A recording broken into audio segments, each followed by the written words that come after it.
Hello friends, welcome to Srinika Tamil kitchen.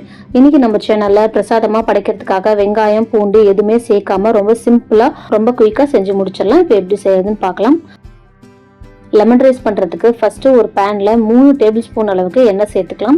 எண்ணெய் நல்லா சூடானதும் 1/2 டீஸ்பூன் கடுகு, 1/2 டீஸ்பூன் அளவுக்கு சீரகம் சேர்த்துட்டு இது கூடவே 1 டீஸ்பூன் அளவுக்கு கடலைப்பருப்பு உளுத்தம்பருப்பு சேர்த்துக்கலாம். சேர்த்துட்டு இது எல்லாத்தையும் லோ ஃப்ளேமில் வச்சுட்டு நல்லா வறுத்துக்கோங்க. கடுகு நல்லா பொரிஞ்சு வரணும். சீரகம் சேர்க்குறப்ப நல்லா ஃப்ளேவர்ஃபுல்லாக மணமாக இருக்கும். இப்போ பாருங்கள், இது எல்லாத்தையும் நல்லா வறுத்தாச்சு. இப்போ அடுத்ததாக இதில் ஒரு சின்ன பீஸ் அளவுக்கு இஞ்சியை இந்த மாதிரி பொடி பொடியாக கட் பண்ணி சேர்த்துக்கலாம்.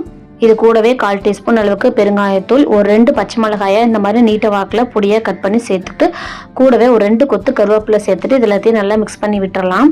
இந்த லெமன் ரைஸ்க்கு நம்ம பச்சை மிளகா மட்டும்தான் யூஸ் பண்ண போகிறோம். பச்சை மிளகா காரம் இறங்குற வரைக்கும் இது எண்ணெயிலே நல்லா வதக்கி விட்டுக்கலாம். இது எல்லாத்தையும் நல்லா வதக்கினதுக்கு அப்புறமா ஒரு 2 டேபிள் ஸ்பூன் அளவுக்கு திருவுன ட்ரை கோகோனட் சேர்த்துக்கலாம்.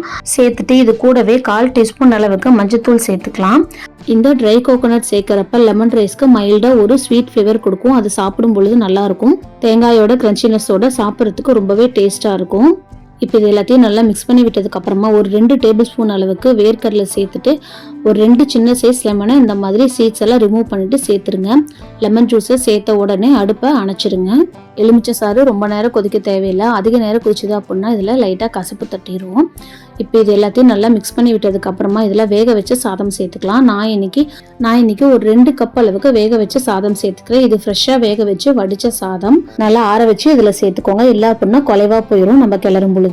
சேர்த்துட்டு இது கூடவே 1/2 டீஸ்பூன் அளவுக்கு உப்பு சேர்த்துட்டு நல்லா மிக்ஸ் பண்ணி விட்டுறலாம். இந்த சாதம் 2 பேர் சாப்பிட்றதுக்கு கரெக்டாக இருக்கும். நம்ம எடுத்துருக்க 2 லெமன் ஜூஸ்க்கும் இந்த சாதம் கரெக்டான அளவில் இருக்கும்.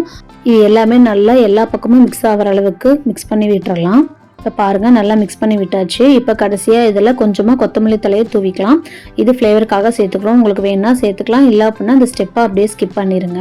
இந்த குயிக்கான லெமன் ரைஸ் ரெசிபியை உங்கள் வீட்லேயும் இந்த நவராத்திரிக்கு பிரசாதமாக ட்ரை பண்ணி பாருங்கள். ரொம்பவே ஈஸி, ரொம்ப டேஸ்ட்டாக இருக்கும். ரொம்ப குயிக்காக ஒரு 15 நிமிஷத்துக்குள்ளேயே செஞ்சு முடிச்சிடலாம்.